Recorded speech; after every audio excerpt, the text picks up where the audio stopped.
Welcome back, Shalloners. It's the first day of spring. We got a new springy little setup.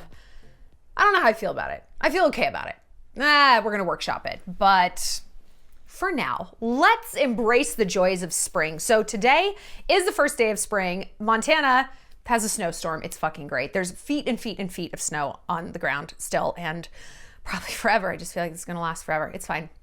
But listen, this is a great day to focus on manifesting, right? Because the equinox happens twice a year and the solstice happens twice a year. 4 times a year we have these things. Guess how many seasons there are? 4. Yes, pagans knew what was up. So this is a big pagan holiday, and most Christian holidays have some sort of pagan origin, because when the emperors were trying to switch everyone over from Christianity into paganism, they're like, oh, it's gonna be kind of bad if we completely obliterate everyone's holidays, because they like holidays. So let's just like rebrand them with a little Christian spin. So Easter is actually a pagan holiday known as Ostara, the Easter egg that's a pagan symbol. So when Easter gets closer, maybe I'll do a whole video on the pagan origins. But today is also an amazing manifestation day. There's a lot of witchy, vibey energy in the air, where it's a great day to sort of plant some emotional and intentional seeds in your mind. And if you want a little bit more info on that, I have a whole like 30-minute video on it in the Shallontourage. If you've been wondering if you should join, it's our cozy corner of the internet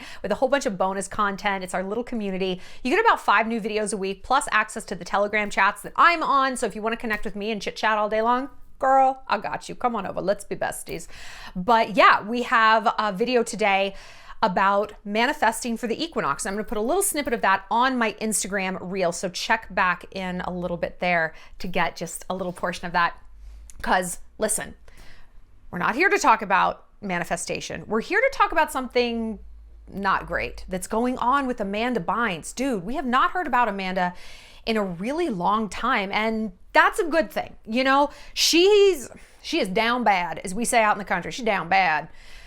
Things are not going well for her. She apparently had a psychotic episode and sort of came to naked on the streets of Los Angeles, flagged down a car and called 911 on herself and put herself on a 5150 psychiatric hold, which usually is about 3 days long, where they evaluate somebody.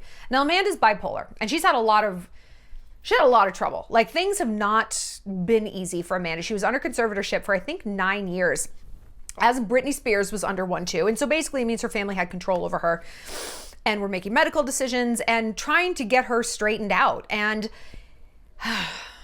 a lot of people are like, free Amanda, free Britney. How's that going?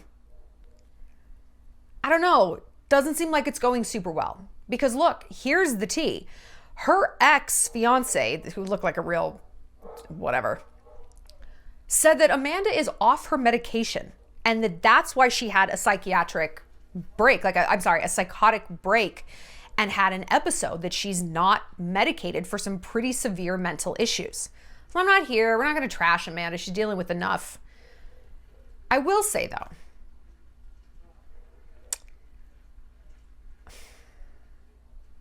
it really grinds my gears when people decide to go off medication that is keeping them from being a danger to themselves or a danger to others. Really grinds my gears, okay? Now this time, no one got hurt, that we know of. What if she'd been driving a car? I mean, a lot of people drive under the influence of alcohol and they get thrown in jail, right? Because the law decides, hey, you know what the very likely outcome is of getting wasted and getting behind the wheel of a car. Could we say something similar about people who won't take antipsychotic medicine and are out there living life? Now listen, you could also extend this argument, as many people did at the time, to not getting vaccinated, right? Oh, you're a danger. You're a public health thing. You're a menace. You're killing grandma.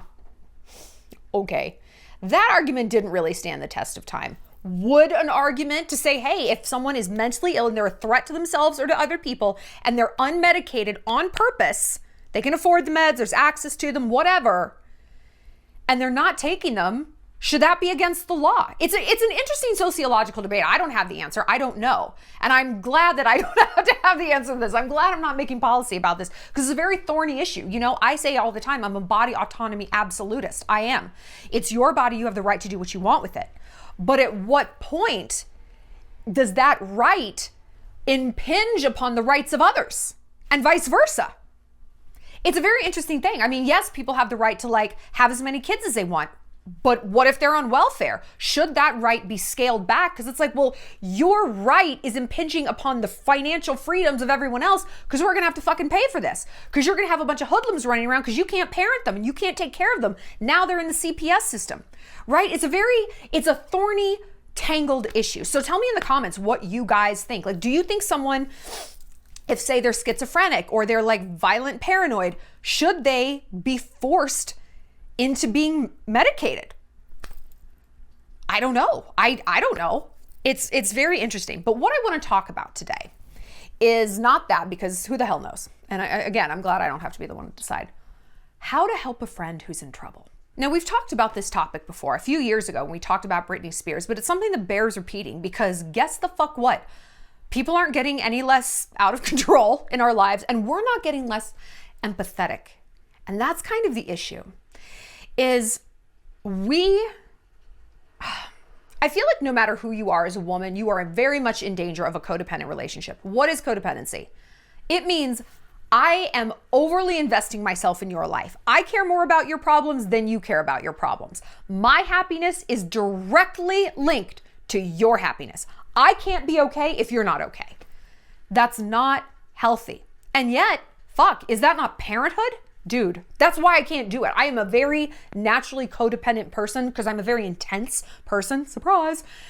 And so when I bite into someone and I'm like, I am going to fix you and help you, I just can't let go. And guess what also is a big surprise? It's an extremely unsexy dynamic. It's very unsexy in a relationship. It's toxic in a friendship because it's smothering, it's patronizing and belittling. You don't know what you're doing. No, don't text him. Give me the phone. I will text him. You don't know what you're doing. That really engenders a lot of friendship and warm feelings, right? That's not healthy or good. And it's just too much energy for us to be expending. So this is kind of going to be the confluence of two different things we talked about. Helping somebody in codependence and that Britney versus Deshawn dynamic. What am I talking about? Oh yeah, the cheerleader dynamic. The cheerleader dynamic. We're going to get to that. The thing you need to know about helping people who are in trouble, and that could be defined in a lot of different ways. That could be defined as they're in a bad relationship with someone really toxic. They're an alcoholic. They're spending too much money. They're eating themselves to death or drinking themselves, whatever it might be. First things first. Hear this. Nobody changes if they don't want to. Nobody does. If people are getting some sort of payout from their behavior, they keep doing it. Now you can look at their life and be like, what could this payout possibly be? What could the payout possibly be? Look at Amanda Bynes. I look at her, I'm like, what on earth? What on earth? Like, I am sure, and I have heard a million times, the side effects from, antipsychotic drugs are brutal, that they are not great.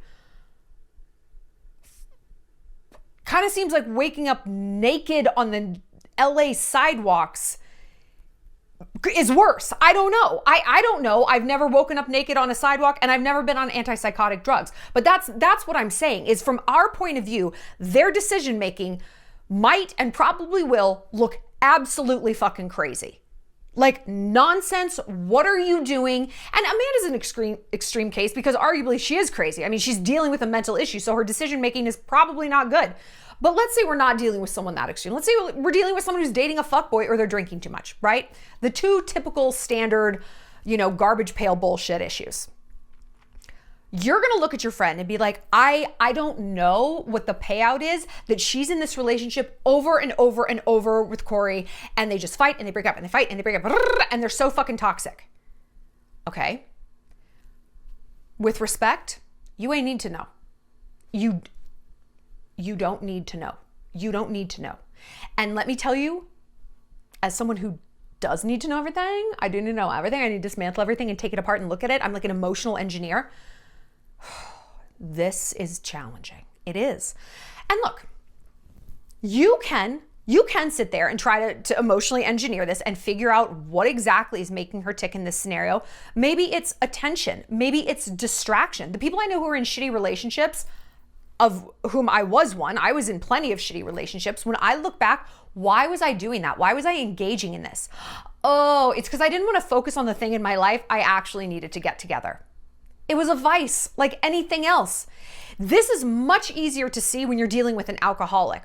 Why does someone drink? Oh, obviously, they don't want to feel their feelings, deal with their lack of career direction, get in shape, fix a family relationship, heal unresolved trauma. No shit, they just drink, because if they're drunk, no one's expecting them to do anything. And then they're hungover and they're edgy and irritating. On and on and on it goes, right? We can look at drug addicts and alcoholics and be like, oh, it's clear what this drug is supposed to be doing in their life. It's obvious. They don't want to deal with the rape. They don't want to deal with the trauma. We get it. But when it comes to like dating, it's like, well, I don't get it. It's the same fucking thing. It's the same thing. It's like gambling or sex addiction or shopping or drinking or meth or whatever. Pick your poison. It's the same. Okay? You're dealing with someone, and I don't want to say they're an addict because I feel like, oh, they're an addict. They have an addiction. Okay, they're making choices. They're making choices, okay? I'm not going to infantilize them thusly and make it sound like they have absolutely I can't control anything. Amanda Bynes can't control her mental illness, but she absolutely can control whether or not she takes her medication. And that's where logic and sympathy run up against each other. Like, I feel for her that she's been cursed with this disease, but I'm also hella pissed that she has an option to ameliorate it and she's not doing that. And I know we know this feeling because we look at it in our personal lives and we look at it with the people that we love and we want to tear our hair out. So, okay. Even though I said it doesn't matter why they're doing this, I just spent like 7 solid minutes explaining why they might be doing it. So, okay, I get it. We all kind of need to know. But like I said, people don't do things that don't work. They don't. They don't keep engaging in a behavior if there is no emotional payout. And we've deduced what that payout is. Distraction, an excuse, a crutch, blah, blah, blah, blah, blah. So you can take some extreme routes here as the friend. You can remove that emotional payout insofar as you possibly can. What does that mean? Well, one thing I did when my friend was dating a shitty guy and it was just over and it was just the endless loop, the breakup, the makeup, dominating the brunch conversation, on and on and on. And I told the rest of my friends, I said, I want you guys to know I will no longer be engaging in this conversation with Christine when she brings it up. Like, I'm not doing it. I'm not doing it. When she starts talking about Tom, I'm completely switching out of this and I'm instead going to bring up the thing that is actually the psychological splinter, the reason she keeps going back to this guy, which is she doesn't know what the fuck she's going to do with her law degree. And she's not actually studying for the bar. So every time she brings him up, I'm going to switch. I'm going to say, are you studying for the bar? I don't want to hear about Tom. Are you studying for the bar? How much did you study this week? I'm going to be real annoying. Now look, it's a risky thing, right? It's risky because on one hand, they might be like, oh, they could cut you out of their life because you are pressing a little too hard on that psychological splinter and it hurts. They want to delve into this Tom bullshit relationship rather than look at the splinter and dig it out and do the healing that actually needs to be done. And so you might be collateral damage in that. You might. That's a strategy I recommend with someone who you're kind of at the end of your rope with, and maybe you don't have the bandwidth or the desire to help them. And I know that sounds very reptilian. I am a reptile, but I am a reptile for you. I am your personal reptile, and I want to reptilianize you because you only have so much energy and bandwidth to give. Where is it better spent? Beautifying your own life or somebody else's who doesn't even want your fucking help? I don't know. You ever try to break into someone's house and clean it? Exactly. You focus on cleaning your own house. But if you could maybe pull this person aside and say, hey, I think you're going back and forth with this guy because you're really anxious about law school. And girl, I get it. I'd be anxious too. That's a huge test. Passing the bar is a big deal. But if you want some help, let me help you. I keep bringing this up because I'm trying to reorient your energy to the thing I think it's really actually bothering you, not Tom. I think it's the bar exam, right? So if you can come at them like that, maybe they're going to hear you. But here's what I like to do when I'm trying to help a friend who's in trouble. I like to help with logistics, okay? Because as you can imagine, as you know about me, I'm a fixer and I'm a solver. Oh, and like I said, no matter what kind of woman you are, we're like kind of hardwired to fix. Whether you're an alpha and you're like a doer and an acquirer and like a taskmaster, right? Or listen, I just want to be clear, the opposite of an alpha, well, the opposite of an alpha is a beta. But if you aren't an alpha, that doesn't mean you're a beta. Most people are just normal, right? An alpha, you're not one or the two is what I'm saying. Like if you're like, I don't feel like an alpha, that's okay. You're just a chill, down-ass girl. That's all right. Don't worry about it. You don't always want to be like us. It can be really exhausting. But if you're just like a lover girl, then you're also hardwired to help. So it's like both of us are just like, we can't not dig into these scenarios and pull up for people. But again, when we talk about bandwidth and energy, are you breaking into someone else's house to force clean it? They don't want you in there. They're calling the cops. Maybe it's better to stay home and work on yourself. This is very difficult. So like I said, if there's a situation where I really can't not dig in, I come at it from a logistical place. Let's say you're dealing with someone who is dealing with like a lot of depression. They're cutting themselves, maybe they're drinking, whatever it is. And you're like, they just need to get into therapy. I don't know if you've been clinically depressed. I have. It sucks. It's awful. You can barely like take a shower, let alone like, let me navigate the endless red tape maze of finding a therapist and dealing with my insurance and calling and scheduling. I mean, even just the thought of like calling and talking to someone, nightmare. Going through your insurance, who's covered. Maybe you can help with that. Maybe you can say, hey, I'm coming over. I'm bringing a goddamn pizza. Yes, with pineapple on it. And pepperoni and jalapeno, try it, incredible. And I don't even like pizza, incredible combo. Tell me your pizza combo, I need some new ones. I'm gonna come over, bring pizza, you're gonna give me your insurance card, I'm gonna go on the website, I'm gonna make 5 appointments, I'm gonna call 5 doctors, we're gonna see who's covered, who can get you in the soonest, who's the best fit for you, I'm gonna take care of this. All you have to do is show up. Can you do that for me? They're probably gonna say yes. If you can just clear some of those weeds out of the way, you'd be surprised at how willing people are to accept help. If it's a matter of not drinking, you could say, hey, I'm gonna come over, I'm gonna bring a big cardboard box, I'm gonna put all of the liquor in there, and I'm just gonna keep it in my place. We're not gonna throw it out. Because you know what's weird is a lot of my friends have wanted to stop drinking, but they're like, but I have all this nice wine and blah, blah, blah. I'm like, put it in a storage unit. Put it in the trunk of somebody else's car for 3 months. Like, who cares, right? It's that first little step that they're like, no, this little step isn't little at all. It's this huge, great wall of obligation that I cannot get over or break through. It's just insurmountable. But you're a wall breaker. And you can do that. You can battering ram right through whatever this logistical issue is. Maybe it's they're dating a fuckboy.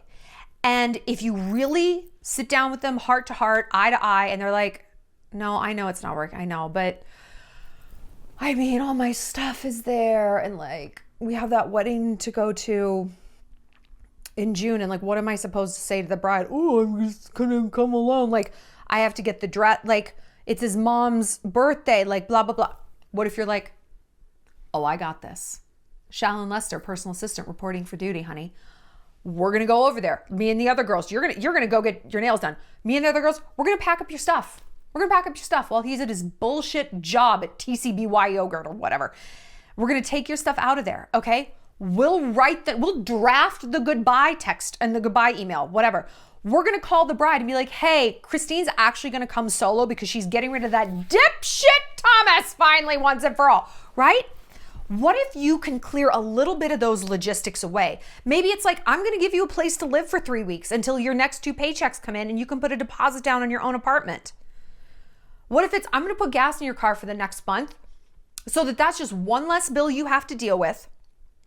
And that might just enable someone just a little bit to get going. Because a lot of times when we need to make a change, it's like we hone in on these weird small things. I remember one time I was clinically depressed, and my doctor, my therapist was like, you have got to get your ass moving. Like, you need to start working out. And he might as well have told me I needed to colonize life on Venus. Like, it was the most insane horrifying thing he was asking of me. Horrifying. And you know why I kept saying I couldn't do it? I didn't have workout shoes. I had like 4 pair, but I didn't like them and they weren't comfortable. They hurt my feet. I can't, I don't have any shoes. I don't have any shoes. No, I don't have shoes. One day I came to his office and you know what was on his laptop? DSW. He's like, let's buy some shoes. We're buying shoes right now. We're buying shoes right now. Give me your credit card. We're gonna do this. Which ones do you like? Those? Great. Click, ship. They'll be in your house in 2 days. And on that 3rd day, you're gonna be at that workout class. You're gonna be at Zumba. I know, Zumba.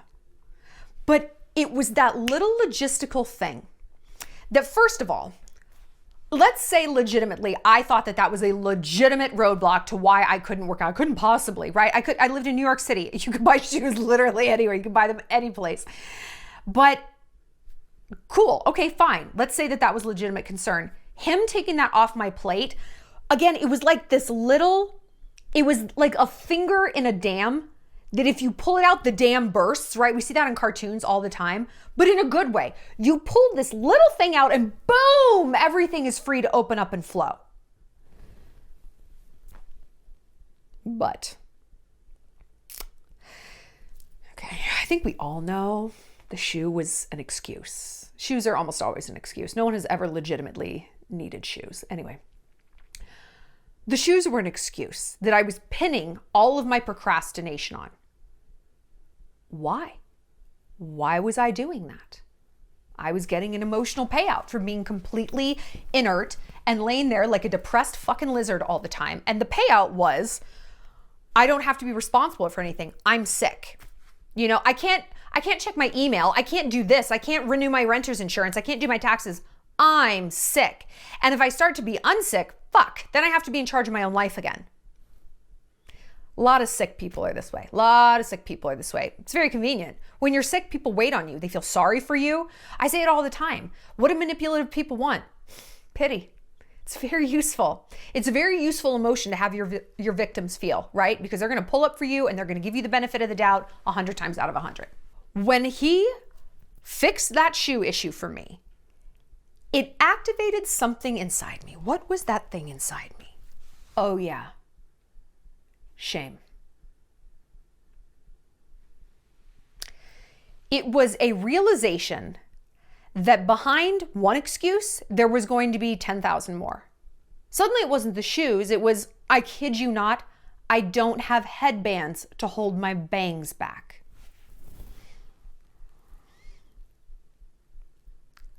But when we're in this excuse addiction state, that's what it is. I mean, seriously, that's what it is. When my friend was entangled with the fuckboy, I can't possibly break up with him. Not a joke. It's gonna be his dog's first birthday party. How could I miss that? We're like, Christina! Behind every excuse, there's another and another and another and another, right? Because again, it goes back to people don't want to be well, but if they don't, that's where they're at, right? If it is legitimate, it's just the shoes, it's just the dog's birthday party, you remove that, it's like, okay, oh my God, I'm free. This is amazing. I had enough self-awareness, and I'm shocked that I did, to have this moment of clarity, like, it's not the shoes, because now it's the headbands. And then it's going to be, well, I don't have the right granola bars. And then my water bottle kind of leaks and my socks feel dirty.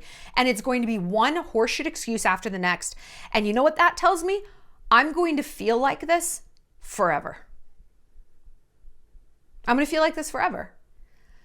I'm going to be depressed and on the couch and miserable and unfuckable and not earning the money I want to forever. And it's ironic because my worst fear is that this is going to last forever, right? That when we're in this addiction place, when we're in a bad place, the monster under the bed is, this is never going to change. And hey, who's helping that monster? Hey, it's me. I'm the problem. Me. It's me. It's I. And it's interesting how that happens, how we become our own co-conspirator. We're in cahoots with the monster. Let's make sure that monster's right. I'm going to help you drag this on forever. And when I had that realization, yeah, the feeling that came with it was shame. Because I'm like, I don't want to feel like this feel like this forever. And that was fueled by my latent narcissism. That was fueled by narcissism, where it's like, oh, no, I'm so sorry. I'm VIP here on planet Earth. I'm like special. There's a special like lane for me. So being super depressed seems very ordinary. And like, I'm just going to live a life that's ordinary, below ordinary. And that is like really not doable. So is there like some sort of like line is there someone I could like talk to? Cause I like the stamp, the entitled stamp. But that narcissism kind of saved my life. So how do you use this for somebody else? Hit them with the facts. Be like, okay, so we took the dog's birthday party off your table. We got you the shoes. And I'm hearing 1, 2, 3, 4, 5, 6, 7, a billion more excuses. So here's my question for you, Christine. Are you prepared? And I want you, this is not a rhetorical question. I would like an answer to this. And you get right up, you get nose to nose with them. Because everyone else is maybe even pussyfooting around them. No, not you. That's not what you do. You say, are you prepared to feel like this forever?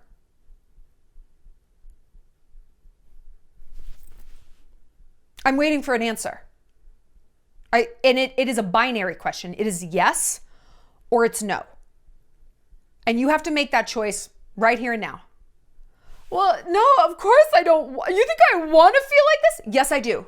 Because every time I try to fix this for you, well, we shouldn't do that. We shouldn't say that because we're not trying to fix it for people, but you know what I mean.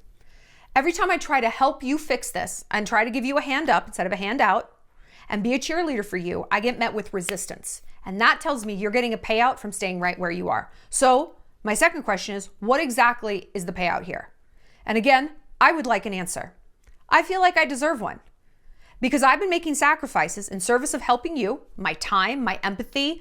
We talked all about you at brunch. I can't remember the last time you asked how I am or pulled up for me, drove me to the airport, came over, made sure I had hot food on my plate. I don't remember any of that. I've been sacrificing for you and you don't seem to be taking this seriously. So I would like to know why you're taking these bad feelings more seriously than you're taking the help. I would like an answer.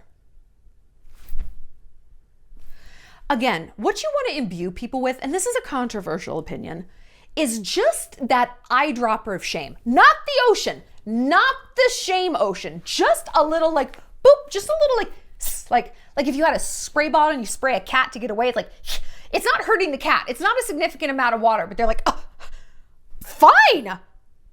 God, the spray bottle, just a little to the face of shame where they're like, did you ask me that? Did you just ask me that? Yeah, I just asked you that. I just asked you that because I'm trying to wake you up.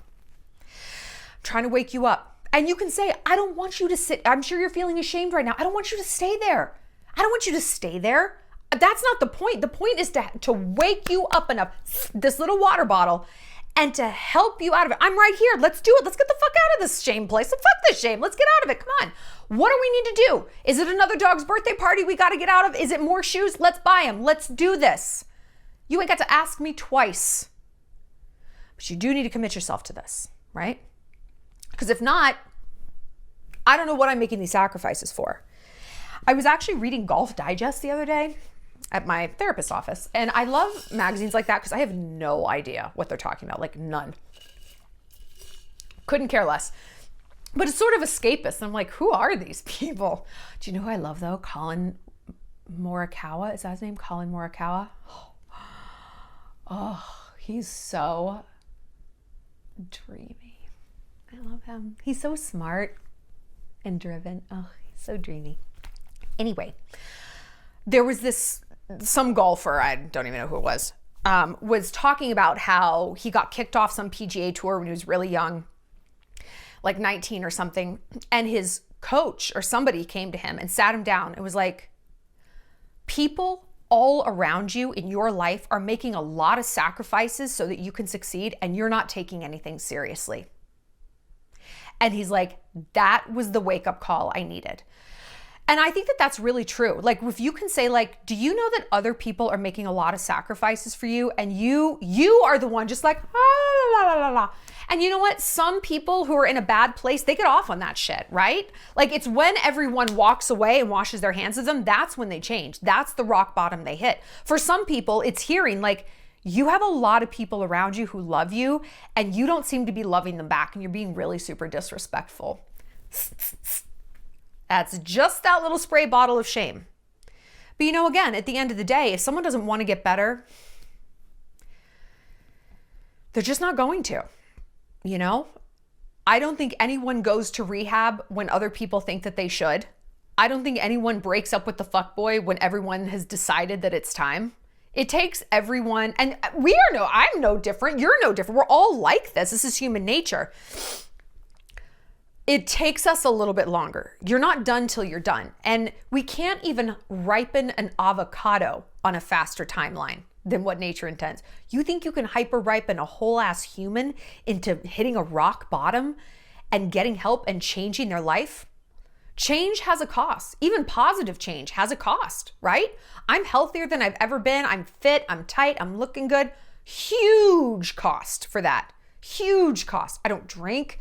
Like there's a huge cost for not doing these things and for changing and leveling up your life. I've cut out a lot of people who I considered some of my best friends. I'm like, we're just not on the same path anymore, you know, and that's very difficult. But maybe remind them that like what they're doing now, it has a cost. It has a cost now. You know, you're paying no matter what. You're writing that check emotionally and behaviorally and experientially and in terms of your future. You're writing that check, but what are you getting out of it? If it's the fuckboy, it's the alcohol, it's the chronic shopping, you're not getting a return on investment here. If you make a change and it costs you something in service of something better, that's an ROI. That's an ROI.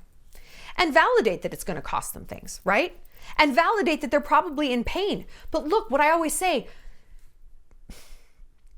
why would you be in pain in an endless spiral that goes nowhere? Change might be pain, but it's in service of healing. You're getting better. You're leveling up. Things are changing. People are proud of you. So whatever is scary about healing, you're dealing with that much scariness, probably more actually, but there's no benefit to it. So people think like, I can't get sober. I can't break up with this guy. I'm too scared. You should be scared of where you're at now. You're already battling a monster, but it's a monster that just keeps beating you. If you make this change, you can battle the monster. You can win. So don't tell yourself, I don't know how to go to battle. You are in battle. You are in battle, but you're in a losing one. So what you're afraid of is not battle. What you're afraid of is feeling even more like you're losing. But when you switch into a more positive behavior, breaking up with the guy, not drinking, going to the gym, whatever it might be, now you're battling with a big ass army behind you. Now you've got a whole different weapon system. So that feeling of fighting and fighting and fighting and losing and losing and losing, that's out the door. That's yesterday's feeling. Tomorrow's feeling is fighting and winning. So maybe that's a pep talk you can give to someone. Maybe that's a pep talk you can give to yourself. Because again, don't bring it to someone else's house to clean it. Save your strength for yourself. And what you have left, be a cheerleader. But remember, everyone's playing their own game and you don't get on the field. Brittany versus Deshawn. I'll see you later, Shalligators. Like I said, if you want more of a deep dive into manifesting today, head over to the Shallontrage. It's a link right down there in the bio. You're going to get access to 5 bonus videos a week. You guys, my ex is back. We're going out tonight. It's a fiasco. I'm really nervous. I'm going to go get ready for that. And I will see you guys later.